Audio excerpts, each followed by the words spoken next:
이중성과 모순이 있습니다. 어떤 모순이냐? 한편으로는 하나님의 은혜를 의지한다고 하면서 또 한편으로는 사람이 가질 수 있는 것은 다 가지려고 한다는 사실입니다. 하나님이 약한 자, 가난한 자, 미련한 자를 택하셨다는 말씀을 들을 때는 아멘, 할렐루야를 하지만 기회가 된다면 강한 자가 되고 싶고 지혜로운 자가 되고 싶고 문벌 좋은 자가 되고 싶어 하지, 가난하거나 약하거나 미련한 자가 되고 싶어 하는 사람은 아무도 없습니다. 이것이 기독교인의 이중성입니다.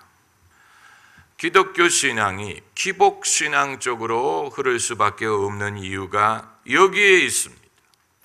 예수님의 원래 가르침은 최고의 순수함과 위대한 윤리이지만 그대로 살기 원하는 사람은 많지 않습니다. 큰 자가 되려면 모든 사람의 섬기는 자가 되라라든가, 자기 목숨을 잃으면 건지리라라든가, 자기를 부인하고 십자가를 지라라든가, 가난한 자는 복이 있다, 이런 말씀은 인간의 이상의 어필하는 것이 사실이지만 그것을 실천하려고 하는 사람은 소수에 불과합니다. 사람들이 일단 별로 좋아하지 않습니다. 찬성하지 못하고 동의하지 못합니다. 내가 왜 그렇게 살아야 될까라고 생각하고, 한 번 사는 인생을 그렇게 살아야 되느냐라고 물어봅니다.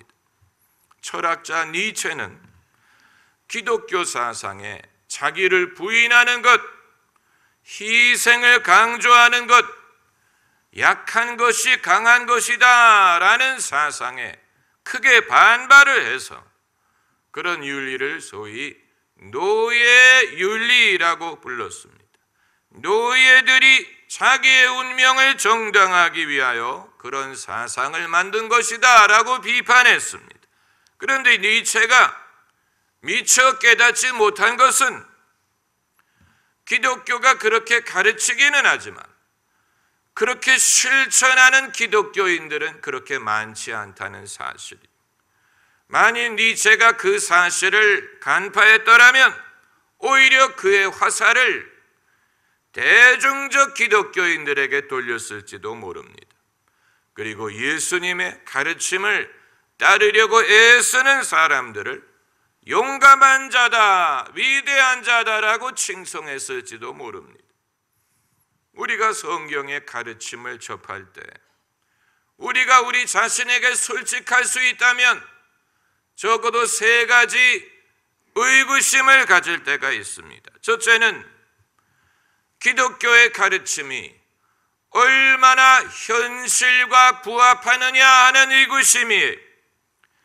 세상이 요구하는 인물은 유능하고 영리한 인물인데 그런 인물이 많아야 경쟁력이 생기고 발전이 일어나고 나라가 잘 살게 될 텐데, 성경이 말하는 자기의 약함을 자랑하는 사람, 자기를 부인하는 사람이 현실에서 얼마나 적응하고 살 수 있을까 하는 질문.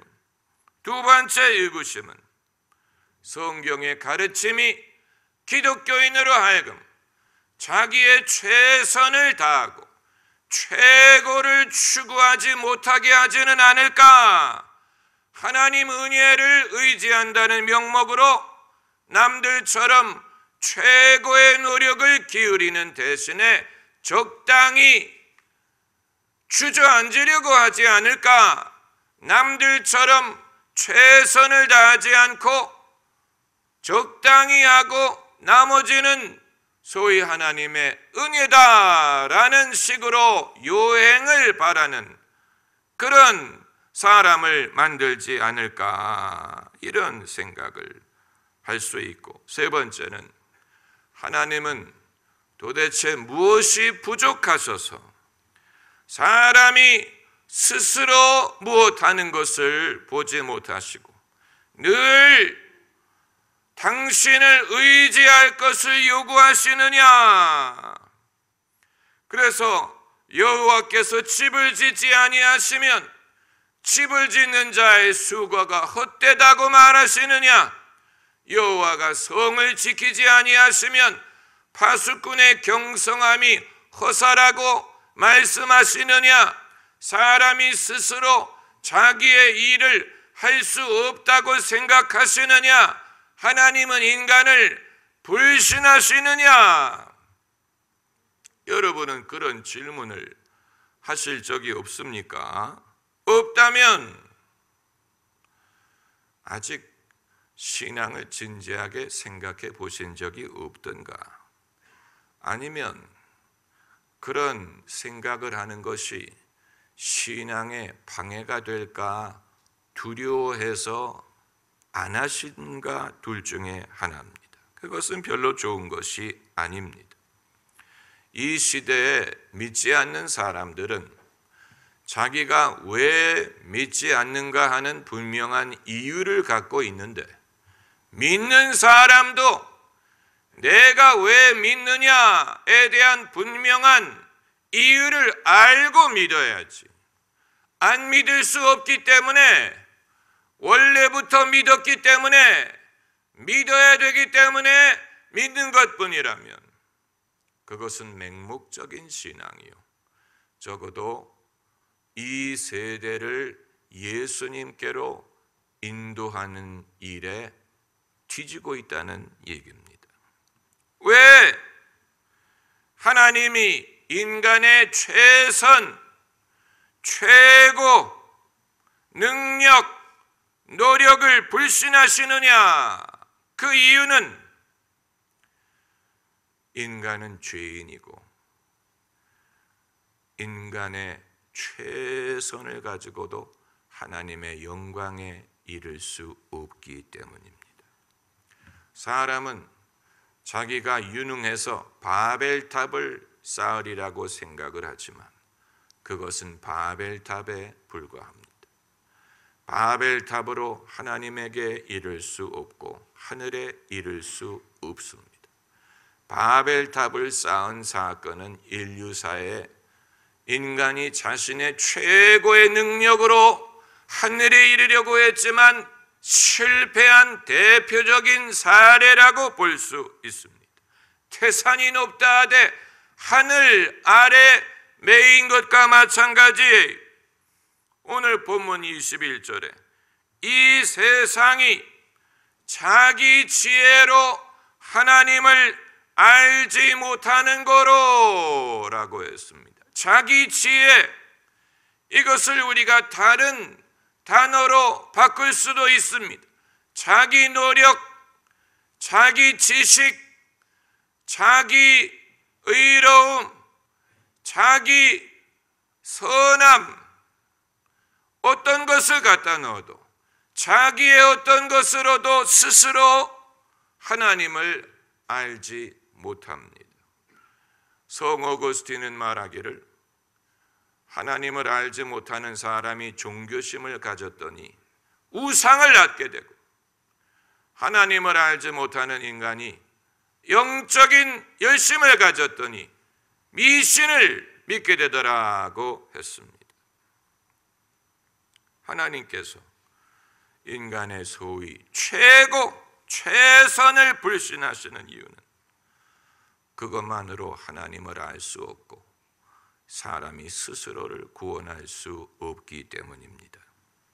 오히려 지식이 늘어날수록 기술이 발전하고 능력이 많아질수록 그것이 유익한 결과를 낳는 경우도 있지만 엉뚱한 데에 힘을 쏟는 경우도 있습니다.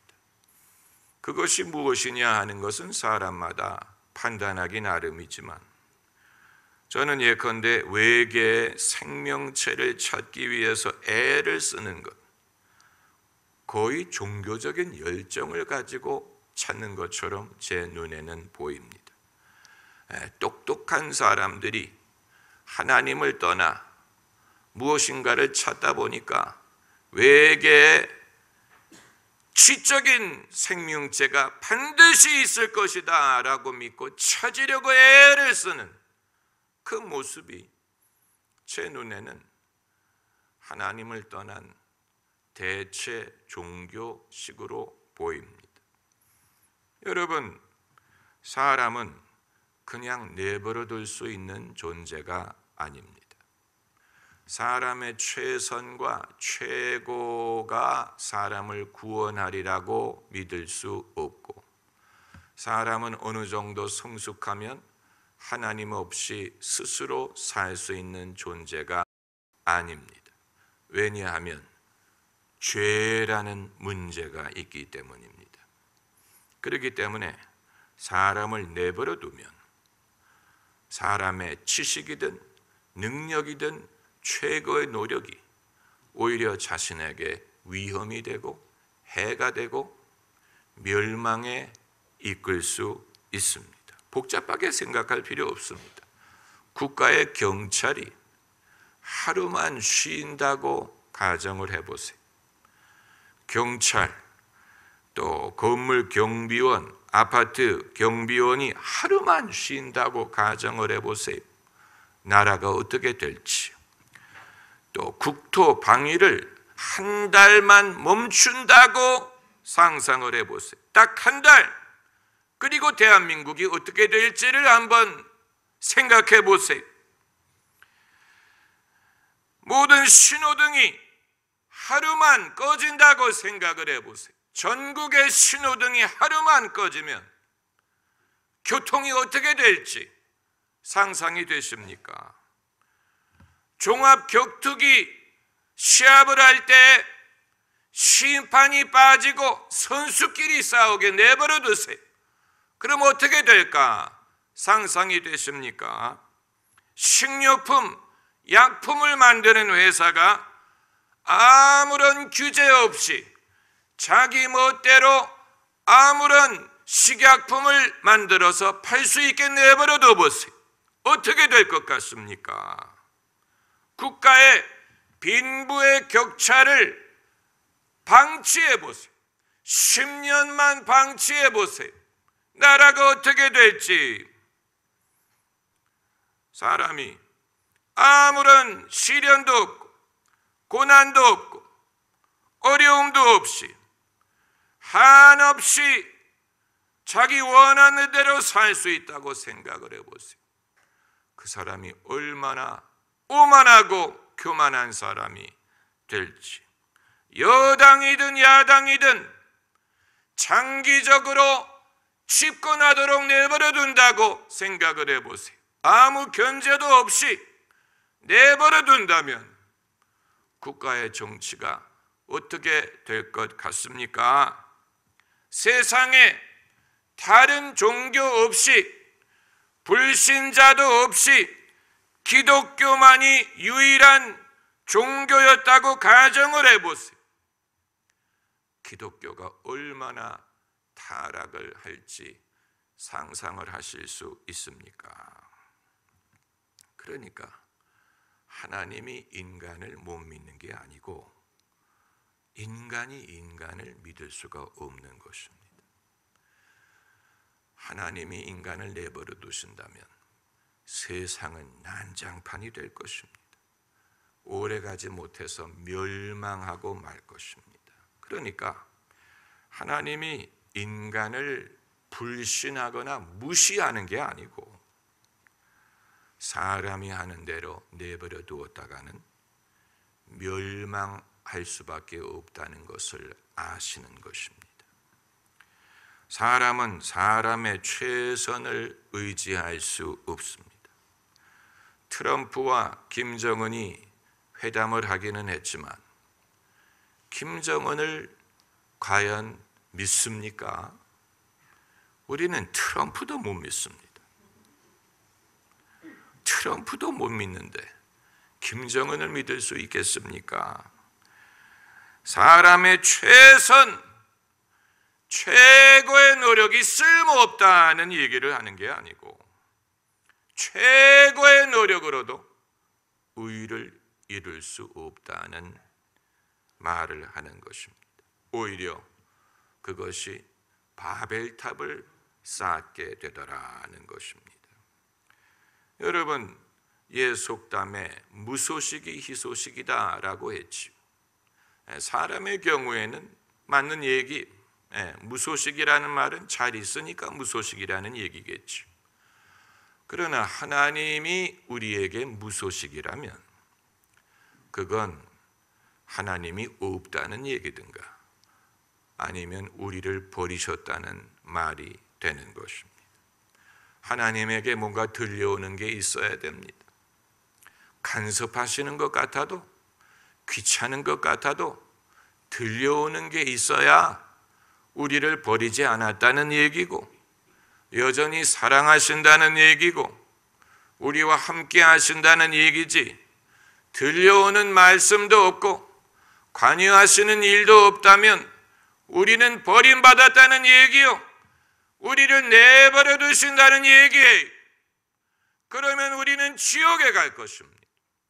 하나님이 내 삶에 관여하시기 때문에 내가 소망을 가질 수가 있는 것이고 안정을 느낄 수가 있는 것이지, 나를 내버려 두신다면 내 영혼을 내가 신뢰할 수 없습니다.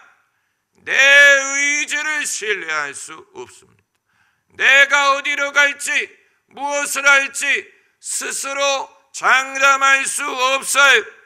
하나님이 간섭을 해주셔야 내게 소망이 있는 것입니다. 귀찮은 게 아니에요. 나를 불신하시기 때문에 그러는 게 아니에요.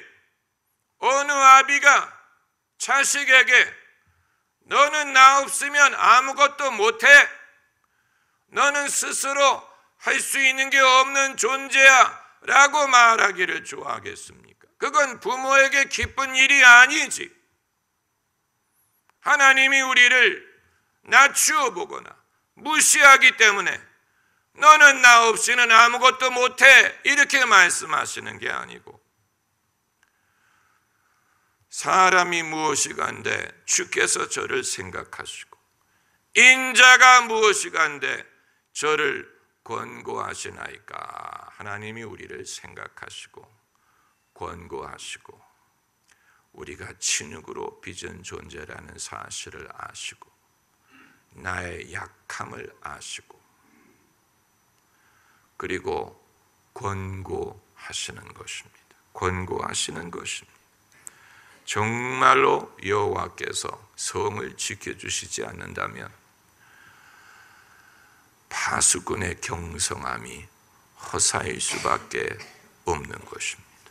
하나님이 지켜주시기에 우리는 안심할 수 있고 하나님이 지켜주시기에 우리는 잘 될 줄을 믿는 것입니다.